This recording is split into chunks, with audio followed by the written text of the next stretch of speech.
Hi friends, welcome to our channel. Gaya హిందువులకు బౌద్ధులకు పవిత్ర క్షేత్రం. ఇది బీహార్ రాష్ట్రంలో గయా జిల్లాలో ఉంది. ఇది ముక్తి క్షేత్రం. గయాసురుడు అనే రాక్షసుని వల్ల ఈ నగరానికి గయా అనే పేరు వచ్చిందంటారు. ఈ రోజు ఈ వీడియోలో గయలో ఉన్న విష్ణుపాద ఆలయ విశేషాలు, అక్కడ ఇచ్చే పిండ ప్రదానాల గురించి మరియు ఆలయ స్థల పురాణం, అలాగే విష్ణుపాద ఆలయానికి దగ్గరలో ఉన్న అష్టాదశ శక్తి పీఠాలలో 16వ శక్తి పీఠం గురించి ఫుల్ ఇన్ఫర్మేషన్ ఈ వీడియోలో మీకు చెబుతాను. అలాగే గయకు సమీపంలో బౌద్ధ గయ ఉంది. ఇక్కడే బుద్ధునికి జ్ఞానోదయం కలిగిన పుణ్యస్థలం. ఈ వీడియోలో గయలో చూడవలసిన అన్ని ప్రదేశాల గురించి ఈ వీడియోలో మీకు చెబుతాను. మన తెలుగు రాష్ట్రాల నుండి గయకు ఎలా చేరుకోవాలో అనేది వీడియో చివరిలో చెబుతాను. మనం కొంత దూరం ప్రయాణించాక మంగళగౌరి శక్తిపీఠానికైతే వచ్చేసాం. ఆలయం యొక్క ఎంట్రన్స్ ఇదే. మనం ఆలయం చేరుకోవడానికి కొన్ని మెట్లు పైకి ఎక్కాల్సి ఉంటుంది. మరీ ఎక్కువ మెట్లు ఉండవు, ఒక 60-70 వరకు ఉంటాయి. ఇలా మెట్లు ఎక్కి పైకి వస్తే ఆలయ ప్రాంగణానికి చేరుకుంటాము. అష్టాదశ శక్తి పీఠాలలో 16వ శక్తి పీఠం ఈ మంగళగౌరి శక్తి పీఠం. సతీదేవి శరీర భాగాలు పడిన ప్రదేశంలో శక్తి పీఠాలు ఏర్పడ్డాయని మనందరికీ తెలిసే ఉంటుంది. ఈ ప్రదేశంలో సతీదేవి వక్షస్థలం పడిందట. అమ్మవారిని సర్వమంగళ గౌరి, మంగళ గౌరి అని పిలుస్తారు. ఇక్కడ ఆలయం చూడటానికి చాలా చిన్నదిగా ఉంటుంది, కానీ మోస్ట్ పవర్ఫుల్ టెంపుల్. ఈ ఆలయం చూడడానికి ఒక గుహలాగా ఉంటుంది. కేవలం 3 అడుగుల ఎత్తు ఉన్న మార్గం గుండా లోపలికి వెళ్ళాలి. ఆలయంలో మనకి నిల్చోడానికి కూడా ఉండదు. గర్భాలయంలో అమ్మవారి మూర్తి ఉండదు. ఆలయంలో అమ్మవారి వక్షస్థలం ఉన్న శిలకు పూజలు జరుగుతూ ఉంటాయి. అలాగే ఆలయంలో ఒక అఖండ దీపం కనిపిస్తుంది. మంగళగౌరి దేవి ఆలయంలో ఇలా ఉంటుంది, దర్శించుకోండి. అలాగే ఇంకోటి తప్పకుండా గుర్తుంచుకోవాల్సిన విషయం, అమ్మవారిని దర్శించుకున్నాక ఆలయం చుట్టూ తప్పకుండా ప్రదక్షిణ చేయాలి. అలాగే ఈ ఆలయం చుట్టూ చిన్న చిన్న ఉప ఆలయాలు కూడా ఉన్నాయి, దర్శించుకోండి. అఖండ దీపంతో దర్శనమిచ్చే అమ్మవారి శక్తిపీఠం గురించి ఈ వీడియోలో తెలుసుకుందాం. మన దేశంలో 12 జ్యోతిర్లింగాలు, అష్టాదశ శక్తిపీఠాలు చాలా ప్రాముఖ్యమైనవి. జ్యోతిర్లింగాలలో పరమశివుడు కొలువై ఉంటే, శక్తిపీఠాలలో అమ్మవారు కొలువై విరాజిల్లుతుంది. మంగళగౌరి శక్తిపీఠం గయా అనే క్షేత్రంలో ఉంది. ఈ మంగళగౌరి ఆలయం 15వ శతాబ్దానికి చెందింది. గయలో పిండ ప్రదానం చేసుకొని మంగళగౌరి దర్శనార్థం భక్తులు ఈ శక్తిపీఠం దగ్గరికి వస్తారు. ఈ అమ్మవారికి శక్తిత్రయ అనే పేరు కూడా ఉంది. అంటే ఇక్కడ అమ్మవారు 3 శక్తుల నిలయం. పార్వతీదేవి, దుర్గాదేవి, సరస్వతి దేవతల కలయిక అని కూడా అర్థం చెప్పుకోవచ్చు. ఈ ఆలయం చుట్టూ కాళీమాత, గణేశుడు, హనుమంతుడు, శివుని ఆలయాలు కూడా ఉంటాయి. ఇప్పుడు మంగళగౌరి శక్తిపీఠం నుండి విష్ణుపాద ఆలయానికి వెళ్దాం రండి.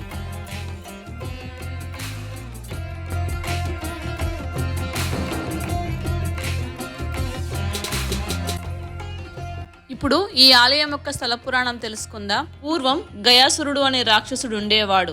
జన్మతః రాక్షసుడైన చాలా మంచివాడు. అతడు శ్రీ మహావిష్ణువుకి పరమ భక్తుడు.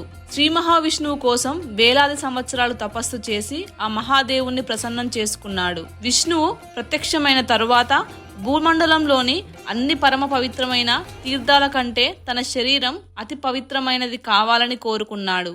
ఆ రాక్షసరాజు భక్తికి మెచ్చిన విష్ణువు భవిష్యత్తులో రాబోయే పరిణామాల గురించి ఆలోచించకుండా అతని కోరిక నెరవేరుస్తారు. దీంతో ఎంత పాపం చేసిన వారైనా గయాసురుని శరీరం తాకిన వెంటనే పుణ్యాత్ములుగా మారి నేరుగా మోక్షం పొందుతారు. ఏ పుణ్యకార్యాలు చేయకపోయినా, ఎంత ఘోరమైన పాపాలు చేసినా గయాసురుని తాకిన వెంటనే మోక్షాన్ని పొందేవారు. దీంతో సృష్టి ధర్మంలో తేడా రావడంతో అందరూ భయపడిపోయారు. మరోవైపు గయాసురుడు చేసిన లెక్కలేని యజ్ఞాల వల్ల స్వర్గాధిపతి ఇంద్ర పదవిని పొందాడు.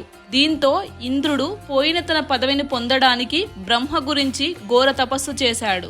బ్రహ్మ కూడా సృష్టి ధర్మం సరిచేయాలని భావించి దేవతలందరితో చర్చించి ఒక ఉపాయం పన్నుతాడు. దాని ప్రకారం బ్రహ్మ గయాసురుని దగ్గరకు వెళ్లి తాను ఒక గొప్ప యజ్ఞాన్ని చేయాలని, దానికి అనువైన ప్రాంతం భూలోకంలో లేదని చెబుతాడు. అంతేకాకుండా పరమ పవిత్రమైన నీ శరీరం అందుకు అనువైన ప్రదేశమని పొగడ్తలతో ముంచెత్తుతాడు. దీంతో గయాసురుడు సాక్షాత్తు బ్రహ్మదేవుడే వచ్చి కోరడంతో తన తలపై యజ్ఞం చేసుకోమని చెబుతాడు. ఇక్కడే బ్రహ్మదేవుడు ఒక మెలిక పెడతాడు. ఒకవేళ మధ్యలో యాగం నీ వల్ల నిలిచిపోతే నీవు చనిపోతావని హెచ్చరిస్తాడు. అయితే బ్రహ్మదేవుడు చేసే యాగం వేడికి గయుడు తట్టుకోలేకపోతాడు. అతని తల కదలడం మొదలవుతుంది. దీంతో శిరస్సు కదలకుండా ఉండడం కోసం దగ్గరలోని అనేక పర్వతాలను తెచ్చి ఆ తలకు అటూ ఇటూ పెట్టుకుంటాడు. అయినా తల కదులుతుంది. చివరకు బ్రహ్మదేవుడే మరీచి శాపం వల్ల శిల రూపంలో ఉన్న మహాపతివ్రత దేవవ్రతను తీసుకొచ్చి పెడతాడు. ఈయన తల కదలడం ఆగదు. దీంతో తన మరణం ఆసన్నమైందని భావించిన గయాసురుడు తను ఎంతగానో కొలిచే విష్ణువే తనను సంహరించాలని కోరుకుంటాడు. దీంతో విష్ణువు తన కుడికాలను అతని వక్షస్థలంపై ఉంచి మోక్షం ప్రసాదిస్తాడు. ఈ క్రమంలో గయుడు బ్రహ్మదేవుడే నా తలపై యజ్ఞం చేశాడు, ఇంకా మీరే నా శరీరంపై పాదం మోపారు, అందువల్ల నా దేహం నశించిన ఈ ప్రాప్తం పరమ పవిత్రమైందిగాను ఇక్కడ పిండ ప్రదానం చేయించుకునేవారు మోక్షం పొందేలా వరం కావాలి అని అడుగుతాడు.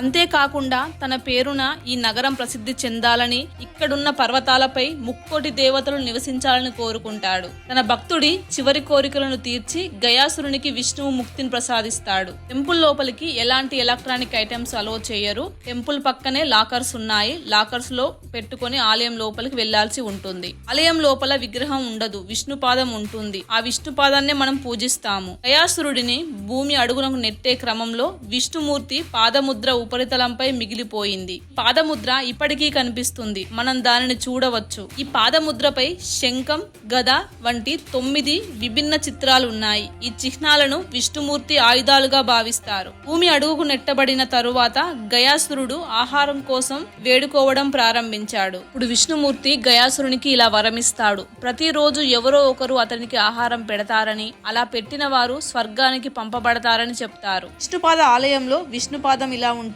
దర్శించుకోండి. గయాసురునికి ఆహారం లభించకపోతే అతడు బయటికి వస్తాడని నమ్ముతారు. బుద్ధ భగవానుడు ఇక్కడ 6 సంవత్సరాలు తపస్సు చేశారని కూడా చెబుతారు. ఇతర ప్రాంతాలలో చేసే పిండ ప్రదానానికి గయలో చేసే పిండ ప్రదానానికి తేడా ఏంటో ఇప్పుడు తెలుసుకుందాం. ప్రదేశాల్లో ముందుగా పిండదానం చేసి తరువాత ఆలయంలో స్వామివారిని దర్శించుకుంటాం. కానీ గయలో ఆలయంలోని విష్ణుపాదం మీదనే పిండదానం చేస్తాం. ఇప్పుడు విష్ణుపాద ఆలయం నుండి బుద్ధునికి జ్ఞానోదయం కలిగిన బౌద్ధగయ వెళ్దాం రండి. ముందుగా మనం బౌద్ధునికి జ్ఞానోదయం కలిగిన ప్లేస్ కి వెళ్దాం. గయ చారిత్రక మగధ సామ్రాజ్యంలో ఒక నగరం. ఈ క్షేత్రం బుద్ధుని అవతారం తర్వాత గయకు ప్రాధాన్యత పెరిగింది. ఇక్కడి వరకే ఆటోలు అలో చేస్తారు. ఇక్కడ నుండి కొంత దూరం నడుచుకుంటూ వెళ్ళాలి. రండి వెళ్దాం. టెంపుల్ లోపలికి ఫోన్స్, మొబైల్స్ అలో చేయరు. ఇక్కడ లాకర్స్ ఉన్నాయి, ఇందులో పెట్టుకొని వెళ్ళాలి. ఇదే సిద్ధార్థునికి జ్ఞానోదయం కలిగించి గౌతమ బుద్ధునిగా మార్చిన పవిత్ర స్థలం. మహాబోధి ఆలయాన్ని అశోక చక్రవర్తి క్రీస్తు పూర్వం 3వ శతాబ్దంలో నిర్మించగా క్రీస్తు శకం 5-6 శతాబ్దాలలో గుప్తులు మరింతగా ఈ ఆలయాన్ని అభివృద్ధి చేశారు. మనకు ఆలయం లోపల బుద్ధుని విగ్రహం ఇలా ఉంటుంది, దర్శించుకోండి. అలాగే నాకు ఈ ఆలయాన్ని చూసినప్పుడు తమిళనాడులోని తంజావూరులోని బృహదీశ్వర ఆలయం గుర్తొచ్చింది. సిద్ధార్థుడు బుద్ధునిగా మారడానికి 7 వారాల సమయం పట్టిందని, అంటే మొత్తం 49 రోజులు పట్టిందని చెబుతారు. 49 రోజులు ఆయన ఇక్కడ ఉండి ఎలా జ్ఞానోదయం పొందింది అన్నదే ఇక్కడ ఉన్న స్థల పురాణం. ఇది 144 ఏళ్ల క్రితం నాటబడిన చెట్టు అని చెబుతారు.